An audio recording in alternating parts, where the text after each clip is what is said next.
सनातन धर्म सूर्य उभरा क्षात्र वीरो उठो चलो। सनातन धर्म सूर्य उभरा क्षात्र वीरो उठो चलो, उठो चलो। कलयुग के इस कलयुग का है अंत निकट आया, संधि काल इन युगों युगों का अब समीप आया, साधना के महापर्व को साथ है लाया। नमस्कार। जगतगुरु भगवान श्री कृष्ण जी के चरणों में कृतज्ञता पूर्वक वंदन करता हूँ।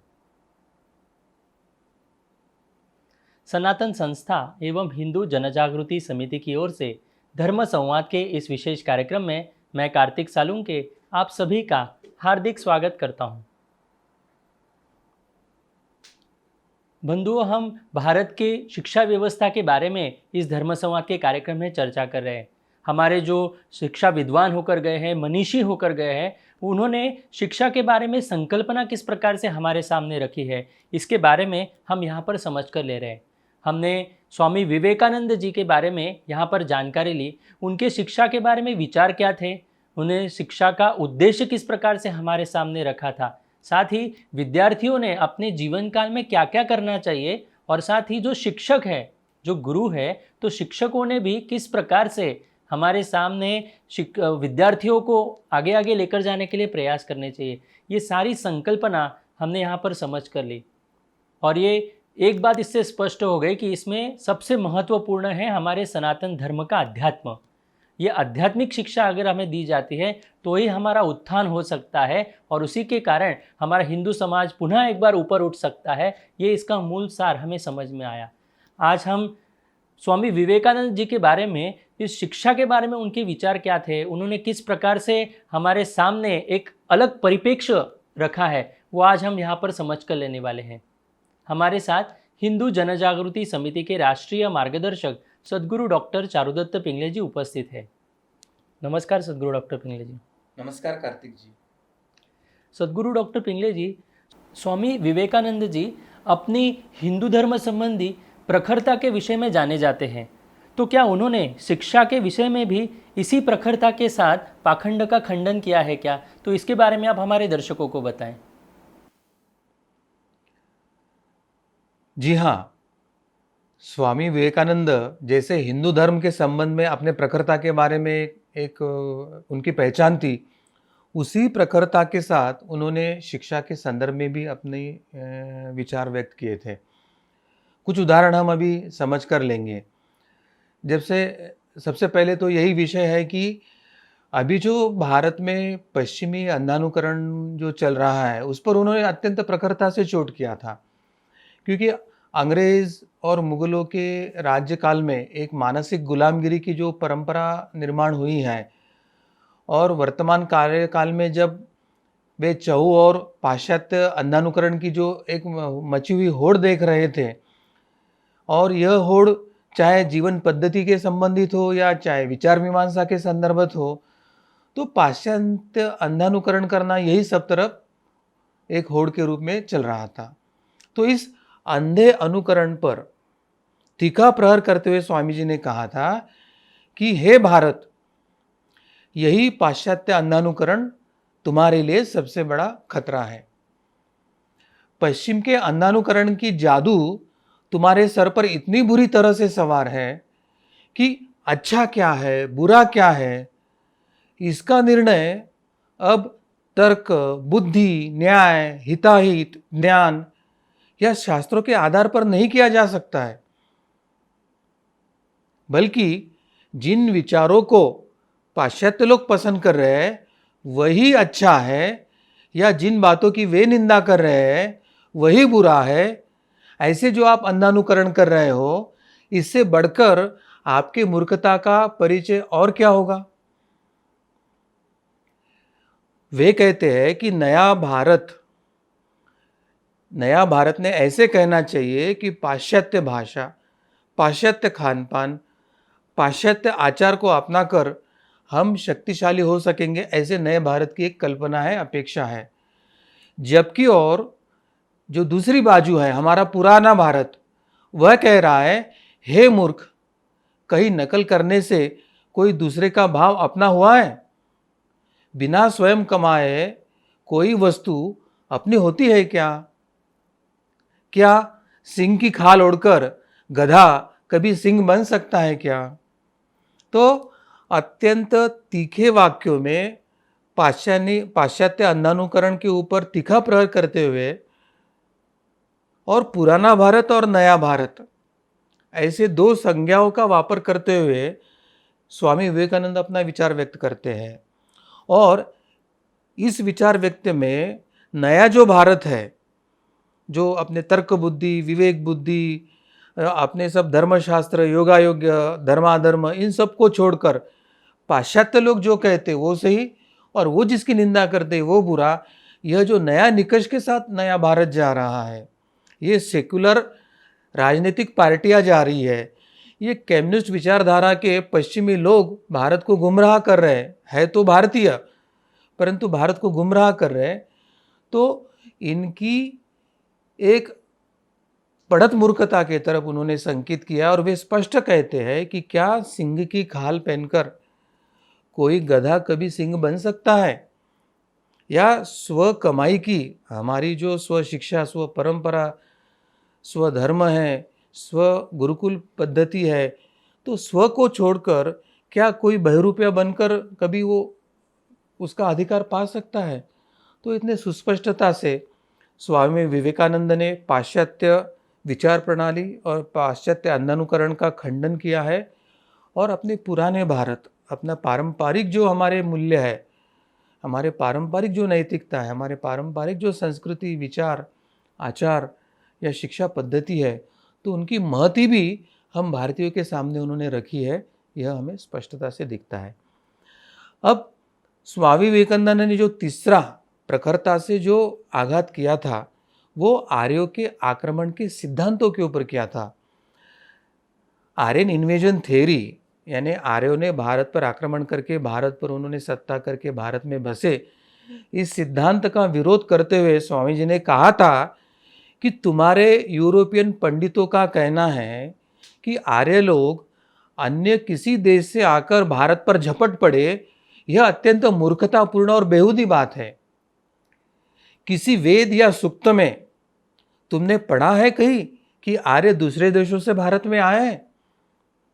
आपके इस बात का क्या प्रमाण है कि उन्होंने स्थानीय जातियों को मार काट कर यहाँ पे निवास किया है? ऐसे प्रश्न ही वो पाश्चात्य अभ्यासकों को पूछते हैं। वे कहते हैं कि इस तरह की निरर्थक बातों से क्या लाभ है? यूरोप का उद्देश्य ही यही है कि वे अन्यों का, गैर ख्रिस्ती हो या गैर यूरोपियन हो, उनका सभी का सर्वनाश करके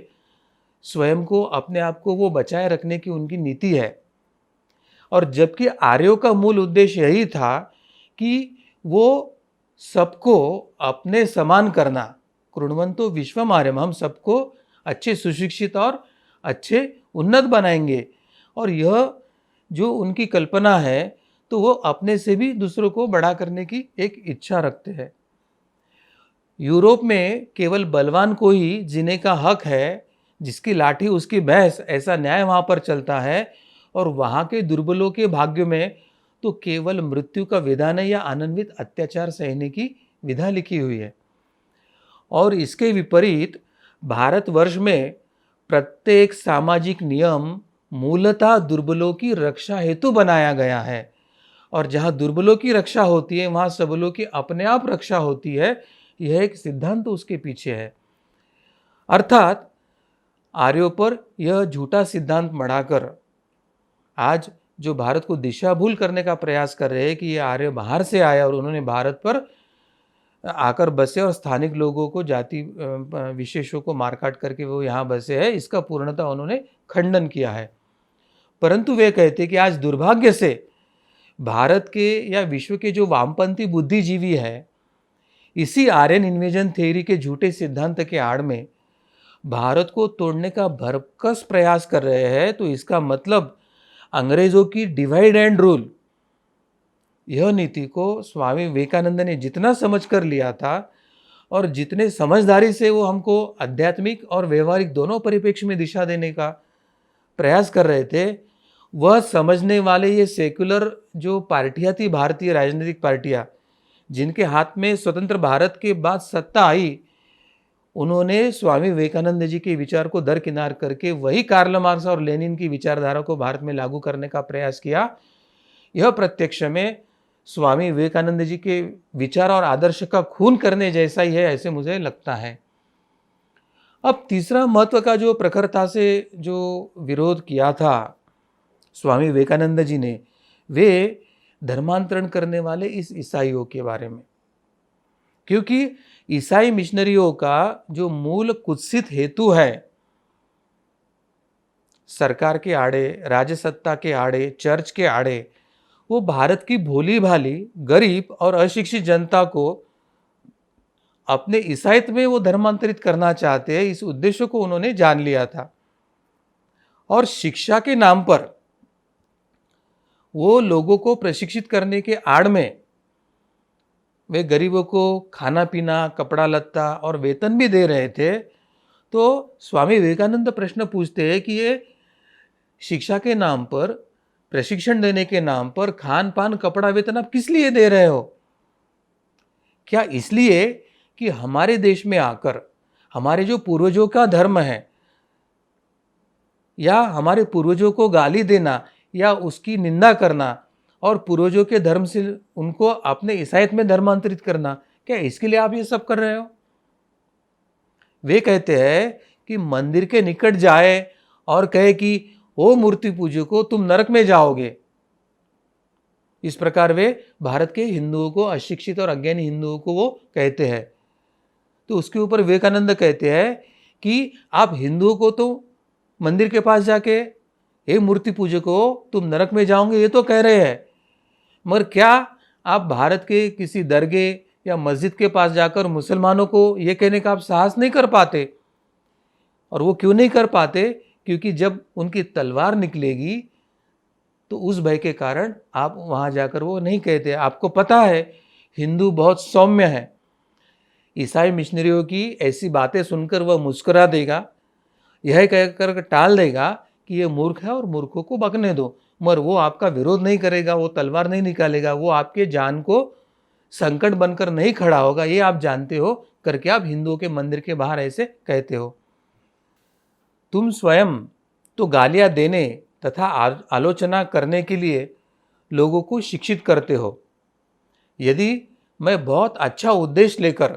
तुम्हारी तनिक भी आलोचना करूं तो तुम उछल पड़ते हो और चिल्लाने लगते हो कि हम अमेरिकन हैं, हम यूरोपियन हैं, हम सारी दुनिया की आलोचना करें, गालियां दे, चाहे जो कुछ करें,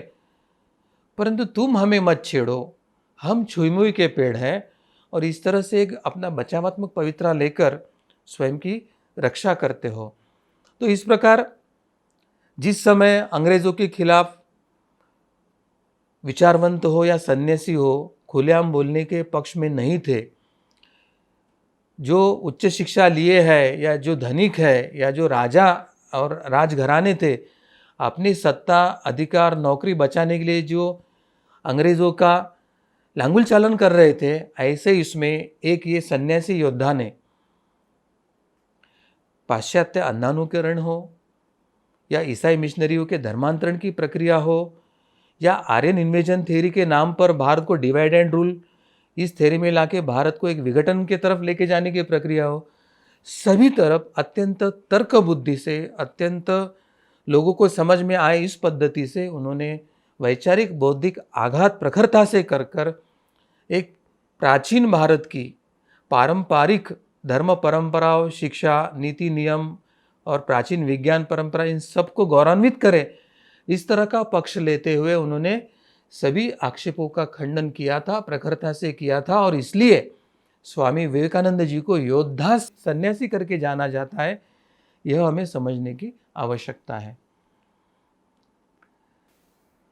जी सद्गुरु डॉक्टर पिंगले जी, आपने अभी जो स्वामी जी के विचार हमें बताए, तो ये हम सभी को ध्यान में आया होगा कि स्वामी जी ने किस प्रकार से जो पाश्चिमात्य का हम अंधानुकरण कर रहे हैं उसका खंडन उन्होंने कितने प्रखर शब्दों में किया है कि यदि इसी प्रकार का यदि अंधानुकरण हम करते रहेंगे तो हम कभी भी आगे नहीं बढ़ सकते हैं। इन पश्चिमी लोगों ने हमें कितना गलत दिशा में लेकर गए हैं और वहाँ पर तो कोई शास्त्र ही नहीं है, और यहाँ पर सनातन धर्म में जो बताया गया है, यदि इसका आचरण यदि हम करते हैं तो हम एक उच्च शिखर तक पहुँच सकते हैं। ये बात हमें यहाँ पर ध्यान में आती है। साथ ही जो इन वामपंथियों द्वारा जो आर्यन इन्वेजन थियोरी हमारे सामने झूठी रखी गई थी, तो इसका एक बहुत ज़ोरदार खंडन स्वामी विवेकानंद जी ने तभी किया था कि आर्य कौन थे और वो कैसे किसी का विध्वंस करना नहीं चाहते थे, लेकिन वो अपने से लोगों को अपने जैसा बनाकर अपने से भी बड़ा कैसे बना सकते हैं, इस प्रकार की उनकी उच्च विचारधारा थी। तो ये उन्होंने उस समय ही हमें स्पष्ट कर दिया था। तो हम जानना चाहते हैं कि स्वामी विवेकानंद जी के अनुसार सच्ची शिक्षा कौन सी है, तो इसके बारे में भी आप हमारे दर्शकों को बताएं। जी कार्तिक जी, स्वामी जी के अनुसार सच्ची शिक्षा कौन सी है और सच्ची शिक्षा के बारे में उनके क्या विचार थे, वह भी हम जानकर लेंगे। स्वामी विवेकानंद जी ने जो शिक्षा के विषय में समय समय पर जो मार्गदर्शन किया है, उसमें उन्होंने कुछ बातें ऐसे रखी कि उनका कहना था कि किसे शिक्षा कहा जाए और किसे शिक्षा नहीं कहा जाए, इसके बारे में कुछ स्पष्ट संकेत उन्होंने हमें दिए थे। तो उसके बारे में जो पहला उन्होंने संकेत दिया था कि जो वर्तमान शिक्षा है, हमें चरित्र बल, एक आत्मविश्वास, एक संघर्ष शक्ति तथा सिंह के समान साहस प्रदान करने में असमर्थ है, तो वह शिक्षा ही व्यर्थ है। यानी वर्तमान जो भारत में पाश्चात्य शिक्षा प्रचलित है, जो प्रारंभ में मैकलो प्रणीत थी, अंग्रेज समर्थित थी, अंग्रेजी माध्यम से थी और अंग्रेजी माध्यम से धनाढ्य और ऐसे लोगों का निर्माण किया जा रहा था कि उनका राजकाज और सत्ता को भारत में जड़े बना सके और भारत की जनता को ईसाईयत में धर्मांतरण के लिए अनुकूल बना सके, ऐसे कुछ महत्व के उद्देश्य के साथ चल रही थी। और इस शिक्षा के दोष बताते हुए स्वामी विवेकानंद कहते हैं कि यह जो वर्तमान शिक्षा है वो हमारे युवकों में चरित्र का बल निर्माण नहीं कर पा रही है। चरित्र का बल यानी व्यक्ति के जीवन का सबसे बड़ा अगर धन संपत्ति है तो चरित्रवान नागरिक, चरित्रवान पीढ़ी का निर्माण। और यहाँ पर स्वच्छ, स्वधर्म, स्वराष्ट्र, स्व समाज के अभिमान युक्त, चारित्र युक्त पीढ़ी निर्माण करने के बजाय पाश्चात्य गुलामगिरी, पाश्चात्य विचारों के पीछे एक अंधानुकरण करने वाली, स्वधर्म, स्व परंपरा के बारे में हीन भावना वाली जो पीढ़ी निर्माण हो रही है, तो उनके अंदर अगर चरित्र का बल ही नहीं तो वो समाज और राष्ट्र के निर्माण में योगदान ही नहीं दे सकते, ऐसे उनका कहना था। दूसरी बात, स्व मातृभाषा या संस्कृत भाषा या स्व परंपरा का परंपरागत शिक्षा व्यवस्था न होने के कारण या परकीय भाषा में शिक्षा लेने को बाध्य किए जाने के कारण युवकों का, विद्यार्थियों का एक आत्मविश्वास डगमगाने की प्रक्रिया शुरू हुई है। और फिर परकीय भाषा सीखते समय, परकीय शिक्षकों के माध्यम से सीखते समय, परकीय शिक्षकों का कोई व्यक्तिगत जीवन, चरित्र, आचार, विचार, इसका कोई आदर्श न स्वीकारने के कारण, मूल उसके संस्कारों के विरोधी संस्कारों को अपनाने की प्रक्रिया होने के कारण हमारी जो पीढ़ी निर्माण हो रही थी वो आत्मविश्वासहीन पीढ़ी निर्माण हो रही थी। अब प्रत्यक्ष में किसी भी शिक्षा का उद्देश्य है किसी भी बंधन के विरोध में संघर्ष का एक उसके मन में भाव उत्पन्न करना और संघर्ष की शक्ति, प्रतिकूलता के विरोध में, आक्रांताओं के विरोध में, या जो दास्यता लाद रहा है ऐसे सरकार के विरोध में मुक्तता और स्वतंत्रता के संघर्ष के लिए शक्ति प्रदान करने वाली शिक्षा होनी चाहिए। परंतु ये जो मैकलो प्रणीत कॉन्वेंट या अंग्रेजी माध्यम की शिक्षा थी, वो तो अंग्रेजों के शासनकाल के लिए कुछ बाबू या कुछ राजस्व अधिकारी निर्माण करने की प्रक्रिया निर्माण हो रही थी, उनके गुलाम बनाने की प्रक्रिया चल रही थी, उनको झूठा मान सम्मान दे के, उनको गवर्नमेंट करके उनको अंग्रेजी की गुलामी करने के लिए बाध्य कर रहे थे। तो उनके विरोध में संघर्ष करने के बजाय उनकी गुलामी स्वीकारने वाली जो पीढ़ी निर्माण हो रही है वो भारत का नुकसान करने वाली है, ऐसे स्वामी जी का कहना था। और इसलिए स्वामी जी को जो अपेक्षित है कि ये हिंदू धर्म का जो बच्चा है वो दिव्य शक्ति, एक सुप्त शक्तियों का भंडार है और वो सिंह का बच्चा है। और विद्यार्थी जब इस शिक्षा प्रणाली से निकलेगा तो वो सिंह बन के बाहर निकलेगा और वो एक असीम साहस प्रदान और एक अत्यंत समर्थवान व्यक्ति करके निकलेगा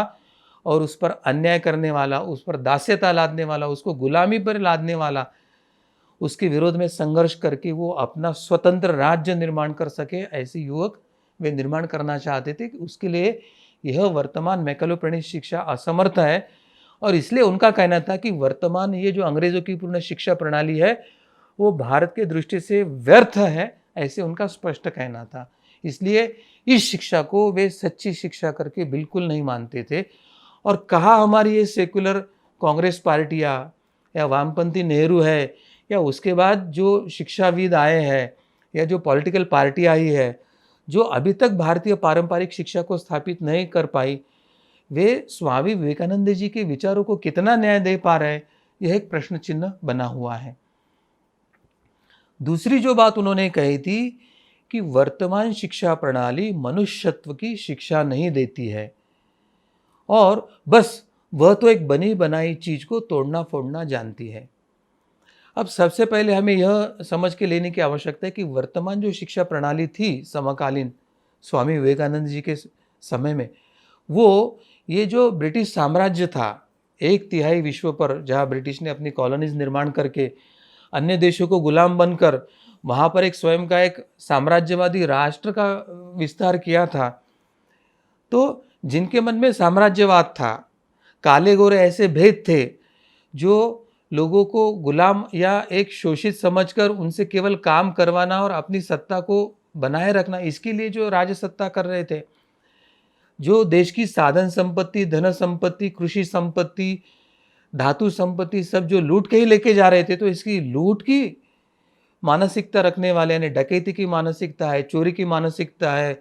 दूसरों को गुलामी बनाने की मानसिकता है, जिसमें वंशवाद की मानसिकता है, मतलब जिसमें अभी मनुष्यत्व ही नहीं, जिसमें स्वयं में एक पशुत्व जागृत है। ऐसे पशुत्व जागृत रहने वाले अमेरिकी या यूरोपियन जो ये साम्राज्यवादी थे, तो उनकी शिक्षा अन्य जो देश थे भारत जैसे जो उनकी गुलामी में जी रहे थे, तो वहाँ के मनुष्य को मनुष्यत्व का वो शिक्षा ही नहीं दे रहे थे। आपको पाश्चात्य विचारों का गुलाम बनना है, आपके उनके विज्ञानवादी विचारसरणी का गुलाम बनना है, आपको उनके कम्युनिस्ट विचारों का गुलाम बनना है, आपके उनके नास्तिकतावादी विचारों का गुलाम बनना है, आपको उनकी गुलामी करके अपना जीवन यापन करना है, आपको स्वतंत्रता का अधिकार नहीं। इसी तरह से उनकी शिक्षा दी जा रही थी। तो स्वामी विवेकानंद कह रहे थे कि जो शिक्षा प्रणाली मनुष्य को मनुष्यत्व की शिक्षा नहीं दे सकती है और उसके उल्टा जो बनी बनाई चीज़ है उसको तोड़ना फोड़ना चाहती है, जैसे भारत में उन्होंने आर्यन इन्वेजन थ्योरी को लागू करके आर्य बाहर से आए करके आर्य द्रविड़ पहले संघर्ष निर्माण किया, फिर भारत में हिंदू मुसलमान इनके आधार पर उन्होंने संघर्ष निर्माण किया, फिर भारत में जो विविधता थी और विविधता की एकता में जो एक संघ भारत था, तो उस विविधता का लाभ लेकर डिवाइड एंड रूल की पॉलिसी करके भाषा के आधार पर, जाति के आधार पर, प्रांत और भौगोलिक दृष्टि के आधार पर उन्होंने जो एक तोड़फोड़ की जो नीति लागू किया, तो इस आधार पर भी अंग्रेजी इस मैकेलो प्रणीत शिक्षा व्यवस्था को स्वामी विवेकानंद शिक्षा नहीं मानते थे। यह मनुष्यत्व की शिक्षा नहीं, यह तोड़फोड़ करने वाली शिक्षा है, तो उसको वो शिक्षा नहीं मानते थे, यह स्पष्ट होता है। और वे कहते हैं कि ऐसी शिक्षा जो समाज में अस्थिरता निर्माण करती हो या समाज में नीति भाव यानी लूटने की वृत्ति, कुछ देना है, त्याग करना है, ये भाव नहीं, तो सब लूटना है, लेके जाना है, यह भाव जो जागृत करती है वो शिक्षा समाज और राष्ट्र के किसी काम की नहीं होती, ऐसे उन्होंने स्पष्ट अपना मत व्यक्त किया है। अब यहाँ पर जो तीसरा मुद्दा उन्होंने बताया कि कौन सी शिक्षा ये शिक्षा हो नहीं सकती है, उसके बारे में वे कहते हैं कि दिमाग में अनेक तरह का ज्ञान भर देना और उसका कुछ काम न लेना और जन्म भर वाद विवाद करते रहना, इसका नाम शिक्षा नहीं है। यानी मैकेलो प्रणीत या वर्तमान भारत में जो सेकुलर कांग्रेस हो या वामपंथी नेहरू हो या कम्युनिस्ट शिक्षाविदों ने जो कुछ शिक्षा नीति भारत में लागू किया है, इसका उद्देश्य क्या है कि अलग अलग जो विषयों का इन्फॉर्मेशन है, अलग अलग तरह का जो ज्ञान है, उसको वो विद्यार्थी के मन में ठूस रहे हैं, थ्योरी, और प्रैक्टिकली उसका ना तो व्यवहारिक जीवन में लेते हैं, पारिवारिक जीवन में उसका उपयोग करते हैं, ना सामाजिक जीवन में, ना राष्ट्रीय जीवन में। तो उस विद्यार्थी के जीवन में ये जो तरह तरह का ज्ञान भरा हुआ है उसका कोई उसकी उपयोगिता ही उसके लिए सिद्ध नहीं करते हैं। और फिर केवल शाब्दिक ज्ञान, थ्योरेटिकल ज्ञान, एक इन्फॉर्मेशन से ठूस ठूस कर भरा होने के कारण ये जो हमारे विद्यार्थी तथाकथित जो केमिस्ट या आधुनिक शिक्षा प्रणाली का आउटपुट है, ये प्रोडक्ट है, वे बस किसी बात पर वाद विवाद करके उस वाद विवाद में उलझने के लिए वे अभी बने हुए, वो प्रैक्टिकली कुछ कर नहीं चाहते। और इसलिए ऐसे शिक्षा को स्वामी विवेकानंद कहते कि इनको हम शिक्षा बिल्कुल नहीं मान सकते हैं, जिसकी व्यवहारिकता जीवन में नहीं है, वो जो जीवन व्यापन के लिए आपको उपयोगी नहीं है, या जो स्वयं को, अपने परिवार को, अपने समाज को, अपने राष्ट्र को किसी उन्नति की ओर लेके जा नहीं सकती है, उसको एक संग एक नहीं बना सकती है, वो शिक्षा ही नहीं, ऐसे स्वामी जी कहते हैं। अब जो चौथा सूत्र स्वामी जी यहाँ पर बता रहे हैं कि सच्ची शिक्षा किसे कहे, तो वे कहते हैं कि सच्ची शिक्षा वही प्रशिक्षण है जिसके द्वारा विचारधारा एवं भाव अभिव्यक्ति का नियोजित है, नियमित उसका आचरण किया जा सकता है एवं वो व्यक्ति, परिवार, समाज और राष्ट्र के लिए कल्याणकारी बनाई जा सकती है, उसे हम शिक्षा कह सकते हैं। अब यहाँ पर उन्होंने सुस्पष्टता लाई है कि सच्ची शिक्षा वही प्रशिक्षण है जिसके द्वारा हमारे विद्यार्थियों की एक मनोभूमि का निर्माण होती है, उनका एक मनोवैज्ञानिक विकास होता है और उन्हें एक विचार करने की, चिंतन करने की एक दिशा प्राप्त होती है। और ऐसा करते समय उनके अंदर जो गुण है, दिव्यता है, उसकी भाव की और गुणों की अभिव्यक्ति के लिए जो उपयोगी होती है, उसका वो नियोजन करती है। और जिसके नियमित आचरण के कारण वे व्यक्ति, समाज, राष्ट्र इसके कल्याणकारी हेतु के लिए उपयोग में ला सकती है, उसे ही हम शिक्षा कह सकते हैं, ऐसे स्वामी जी स्पष्ट करते हैं। अब अगले सूत्र में सच्ची शिक्षा कौन सी है, यह बताते हुए स्वामी विवेकानंद जी कहते हैं कि शिक्षा तो वही है जो मनुष्य की बुद्धि एवं दृष्टिकोण को विकसित करके व्यापक बना सके। अब ये जो ब्रिटिशों की शिक्षा है वो साम्राज्यवाद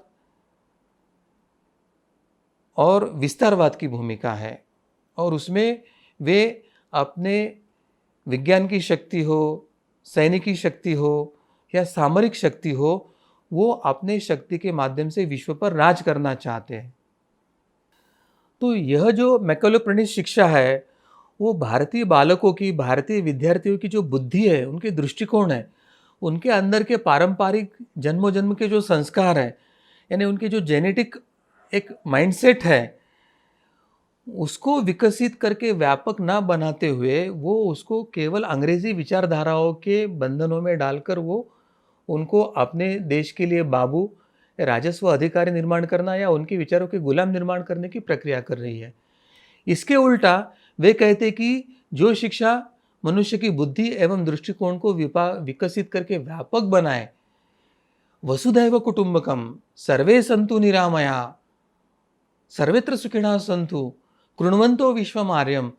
तो ये जो सनातन परंपरा के जो दृष्टिकोण है, जो व्यक्ति को व्यापक और विकसित बनाते हैं,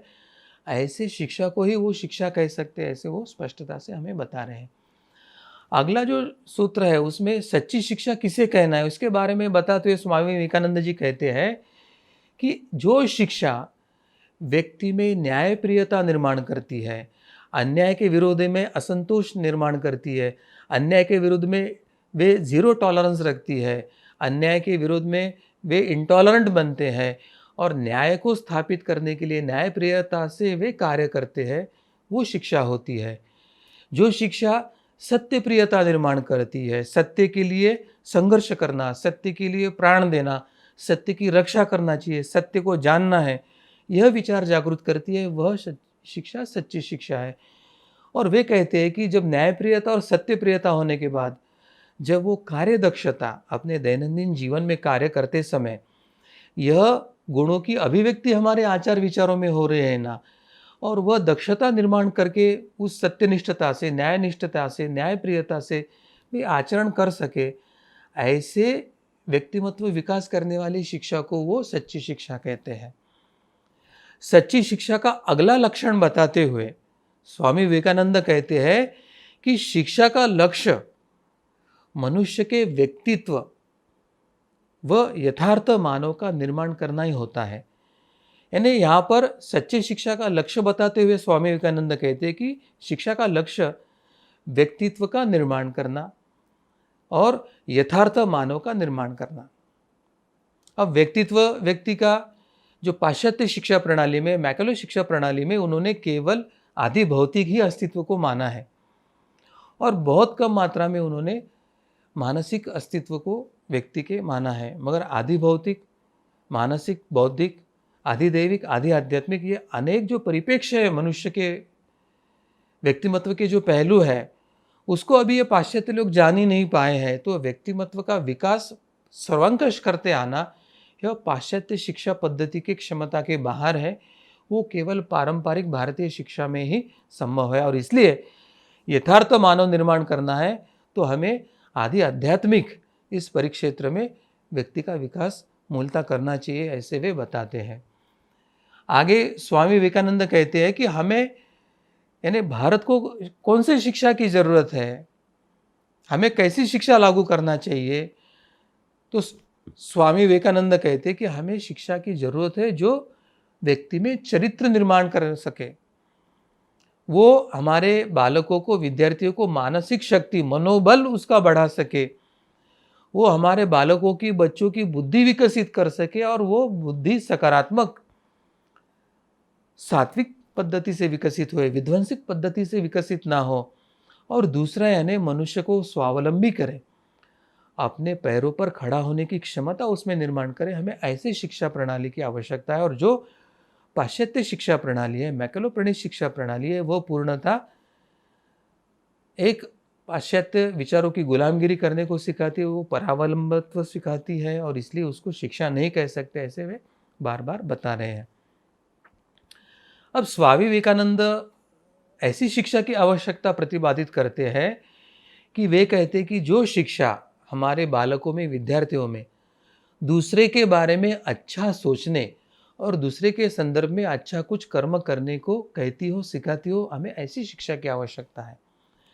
और पाश्चात्य मैकलो प्रणीत शिक्षा या ये जो वर्तमान वामपंथी, सेक्युलर, कांग्रेसपंथी जो शिक्षा व्यवस्था भारत में लागू है, इसमें मनुष्य को स्वार्थ, आत्मकेंद्रित, अशुद्ध स्पर्धात्मक, द्वेष, ईर्ष्यात्मक ऐसे व्यक्तिमत्व को निर्माण करने के कारण एक संघर्षमय स्थिति विद्यार्थियों में आपस में निर्माण होती है और ये संघर्ष अशुद्ध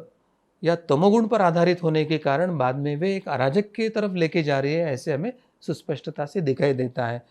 तो स्वामी विवेकानंद जी की जो कल्पना है वे कितनी वस्तुनिष्ठ है और वो हमारी पारंपरिक शिक्षा पद्धति को लागू करना कितना आवश्यक है, इससे यही हमें समझ में आ रहा है। स्वामी विवेकानंद आगे कहते हैं कि इस भारत को ऐसी शिक्षा की जरूरत है कि जिसका अनुसरण करने से व्यक्ति अपने परिवार, अपना समाज, अपना देश, इसका गौरव बढ़ा सके, यानी वो सभी के इसमें कुछ ना कुछ योगदान दे सके। वे अपना जो स्वयं के प्रति, अपने परिवार के प्रति, अपने समाज के प्रति, अपने राष्ट्र के प्रति, अपने धर्म के प्रति उसका जो कर्तव्य है उसका निर्वाह करें। तो कितने उदात्त और कितने उच्च विचार यहाँ पर स्वामी विवेकानंद जी हमारे सामने रख रहे हैं। और वर्तमान ये जो शिक्षा प्रणाली है वो इसके विरोधी लक्ष्य को लेकर कार्य कर रही है, हमें समझने की आवश्यकता है। स्वामी जी कहते हैं कि युवकों में ऐसी प्रचंड इच्छा शक्ति की आवश्यकता है कि जिसका अवरोध दुनिया की कोई ताकत ना कर सके। यानी भारत के नवनिर्माण में वो युवकों को केंद्र बिंदु रखते हैं और युवकों की इच्छा शक्ति इतनी प्रचंड होना चाहिए, ऐसे कहते हुए कहते हैं कि इनके इच्छा शक्ति के सामने दुनिया की कोई भी ताकत उनको रोक नहीं सकती, उनका अवरोध नहीं कर पाएगी। और ये पारंपरिक प्राचीन भारतीय शिक्षा पद्धति से ही ऐसे युवकों का निर्माण हो सकता है। और ऐसा ना हो, भारत के युवकों के व्यक्तिमत्व के निर्माण में प्राचीन भारतीय पारंपरिक शिक्षा का योगदान हो सकता है, यह लॉर्ड मैकलो ने जानने के बाद उसने षड्यंत्र के तहत पूर्ण भारतीय पारंपरिक शिक्षा को ध्वस्त किया था और उसके उल्टे उद्देश्य को लेकर उसने नई अंग्रेजी शिक्षा नीति लागू किया था और इसी के कारण आज भारत हर जगह कमज़ोर पड़ रहा है, हमें यह दिख रहा है। मगर फिर भी आध्यात्मिक परिप्रेक्ष्य में काम करने वाले संतों के मार्गदर्शन में कुछ युवक ऐसे पुनः नवनिर्माण की शक्ति को लेकर, इन महनीय व्यक्तियों के आशीर्वाद लेकर भारत के पुनर्निर्माण के कार्य में जुटे हुए हैं। यह एक बहुत आशादायी बात वर्तमान स्थिति में दिखाई देती है, यह भी हमें ध्यान में रखने की आवश्यकता है। स्वामी विवेकानंद ने यह अपेक्षा किया है कि युवकों में ऐसी सोच और ऐसे दृढ़ विश्वास की आवश्यकता है कि जो संसार के हर गुप्त तथ्य तथा रहस्यों को भेद सके और जिस उपाय से वे अपने लक्ष्य की पूर्ति करने में समर्थ हो, फिर चाहे समुद्र की गहराई में क्यों न जाना पड़े या फिर साक्षात मृत्यु का ही सामना क्यों न कर पड़े, हमारे युवकों में ऐसे आत्मविश्वास और दुर्दम्य इच्छा शक्ति और साहस होना चाहिए। एक तरह से वे स्वामी जी इस तरफ ही संकेत कर रहे हैं कि केवल आध्यात्मिक परिप्रेक्ष्य में जब व्यक्ति दोषों से और अहंकार से मुक्त हो जाता है, वो निडर हो जाता है, वो अपने अंदर के असीम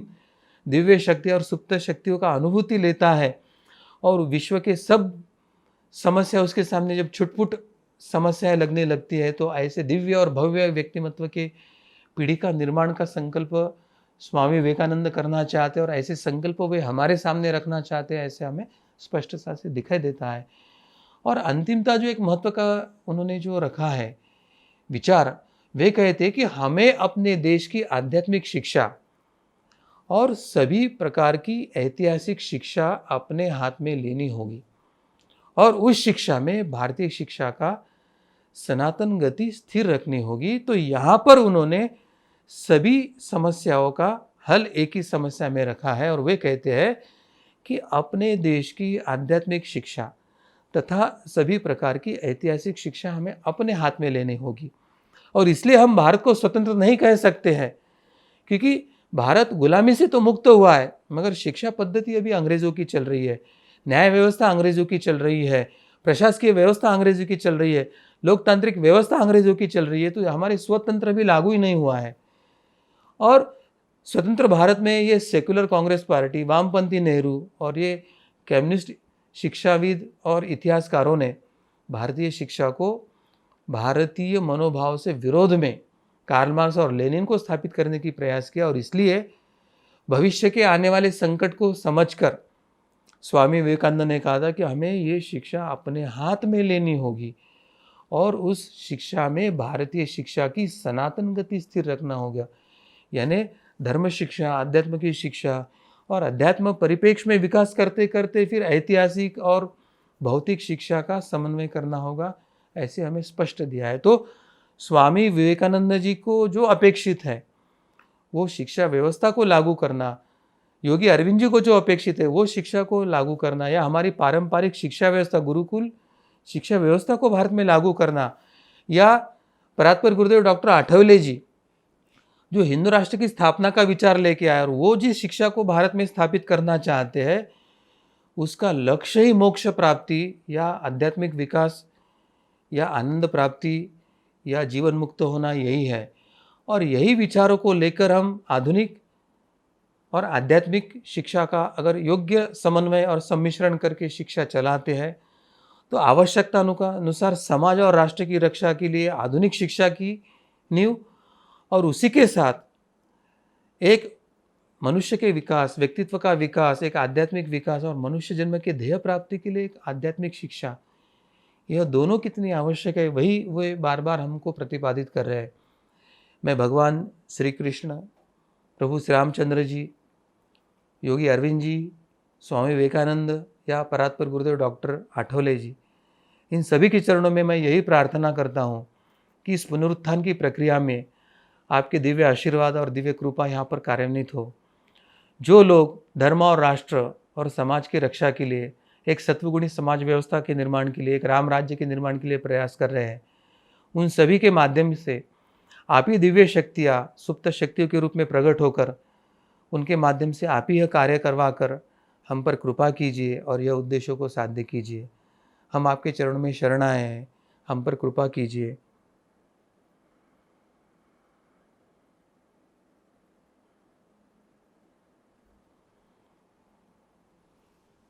जी सदगुरु डॉक्टर पिंगले जी, आपने जो हमें यहाँ पर स्वामी विवेकानंद जी के शिक्षा के उद्देश्य के बारे में यहाँ पर हमें जानकारी दी है, वो किस प्रकार से वो शिक्षा के बारे में सोचते थे, तो हम सभी को ये स्पष्ट हुआ होगा कि वर्तमान स्थिति में जो शिक्षा हमें मिल रही है वो शिक्षा है ही नहीं।